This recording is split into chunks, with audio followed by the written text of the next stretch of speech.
जय हिंद दोस्तों, आज के एक और इस नए वीडियो में हम बात करने वाले हैं सिबिल स्कोर के विषय में। दोस्तों, अगर आप किसी भी बैंक में क्रेडिट कार्ड लेना चाहते हैं, कहीं से भी आप कोई लोन अप्लाई करना चाहते हैं, फिर चाहे वो पर्सनल लोन हो या फिर होम लोन हो, तो सिबिल स्कोर की जानकारी होना आपके लिए बेहद ज़रूरी है। दोस्तों, आज के इस वीडियो में हम अच्छे से समझेंगे कि आखिर ये सिबिल स्कोर क्या होता है, सिबिल स्कोर से किसी भी लोन पर क्या फ़र्क पड़ता है, सिबिल स्कोर कितना होना चाहिए और कैसे किसी सिबिल स्कोर को बनाया जाता है। तो चलिए दोस्तों, स्टार्ट करते हैं और जानते हैं। तो दोस्तों, यहां पर मैं आपको बताना चाहूंगा कि जो सिबिल स्कोर होता है ये बेसिकली एक 3 डिजिट का नंबर होता है जो कि 300 से 900 के बीच में कुछ भी हो सकता है।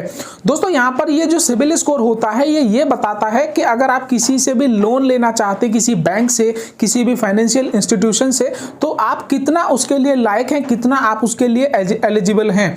दोस्तों, जितना ज्यादा आपका सिबिल स्कोर होगा उतना ही अच्छा, उतना ही आसान आपके लिए कहीं से भी लोन लेना होगा। लेकिन अगर आप कहीं पर भी लोन अप्लाई करते हैं और आपका कहीं ना कहीं लोन रिजेक्ट हो जाता है, तो ये आपके सिबिल स्कोर के कारण होता है, क्योंकि वहां पर जहां आपका लोन रिजेक्ट हुआ है आपका सिबिल स्कोर बहुत ज्यादा लो है। दोस्तों, अब बात आती है कि कैसे एक सिबिल स्कोर के जरिए पता लगाया जाता है कि कौन व्यक्ति लोन लेने के लायक है और कौन नहीं।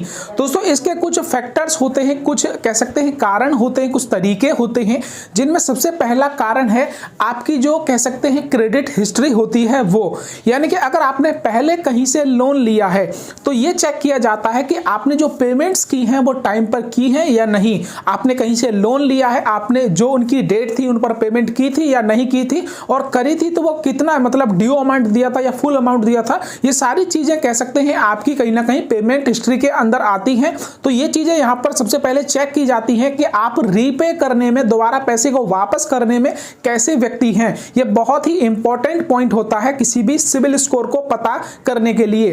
दोस्तों, यहां पर दूसरा जो पॉइंट होता है वो ये होता है कि आपके सिबिल स्कोर में ये चेक किया जाता है कि आपकी जो क्रेडिट यूटिलाइजेशन है वो कितना है। यानी कि अगर आप कहीं से लोन लेते हैं तो आप उसमें से कितना अमाउंट वहां पर यूज करते हैं। मान के चलिए आपने कोई क्रेडिट कार्ड लिया, उस क्रेडिट कार्ड की लिमिट थी 50,000 की और आपने उस क्रेडिट कार्ड का कह सकते हैं 45 से 50,000 पूरा का पूरा यूज किया। तो यहां पर जब आपकी इस चीज को चेक किया जाएगा तो ये पता लगाया जा सकता है कि आपको कहीं ना कहीं जो आपकी फाइनेंशियल कंडीशन है वो अच्छी नहीं है, जिसके कारण आप सारा का सारा अमाउंट वहां से क्रेडिट से लेकर उसको यूज कर रहे हैं।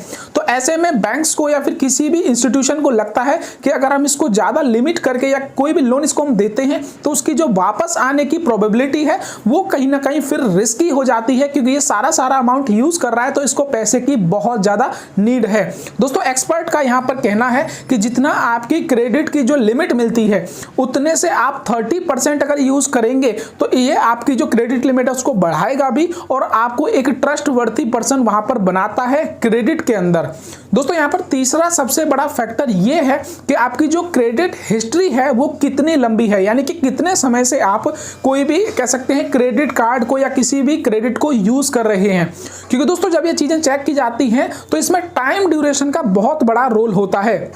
ये चेक किया जाता है कि आप कितने समय से किसी लोन को ले रहे हैं, किसी लोन को आप यूज कर रहे हैं, क्योंकि जितना ज्यादा समय होगा उतना ही अच्छा वो आपके बारे में जान पाएंगे, उतने ही अच्छे से उनको पता चल पाएगा कि आप किसी भी क्रेडिट को लेने के बाद क्या बिहेव करते हैं, कितने में पेमेंट करते हैं, कितना टाइम लगता है, कितना आप लोन लेते हैं। ये सारी चीजें आपकी कह सकते हैं टाइम ड्यूरेशन पर बहुत ज्यादा इनका फर्क पड़ता है। तो 2-3 ये फैक्टर्स हैं जिनको देखा जाता है कभी भी जब आप लोन लेने जाएंगे तो सिबिल स्कोर आपका चेक किया जाएगा और सिबिल स्कोर के अंदर इन तीनों बातों का बहुत ही जरूरी कह सकते हैं इंपॉर्टेंट तरीके से ध्यान में रखा जाता है।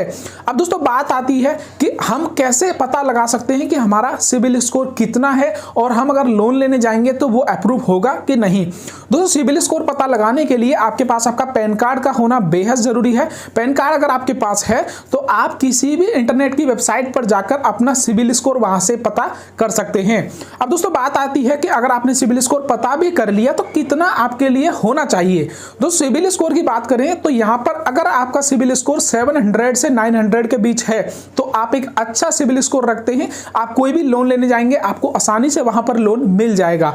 लेकिन वही सिबिल स्कोर अगर आपका 500 से नीचे रहता है तो आपको कोई भी बैंक, कोई भी इंस्टीट्यूशन लोन लेने में 10 बार सोचेगा, 10 बार वो कह सकते हैं वेरीफाई करेगा, रीचेक करेगा आपके बिहाफ पर। तो कह सकते हैं 500 से नीचे एक खराब सिविल स्कोर माना जाता है और 700 से ऊपर एक अच्छा सिविल स्कोर यहां पर माना जाता है। दोस्तों ये है कंप्लीट कॉन्सेप्ट इस सिविल स्कोर का। मैं उम्मीद करता हूं कि अब आपको समझ में आ गया होगा। दोस्तों और ऐसे जानकारी भरे वीडियोस को फ्यूचर में देखते रहने के लिए हमारे इस YouTube चैनल को अभी सब्सक्राइब करें।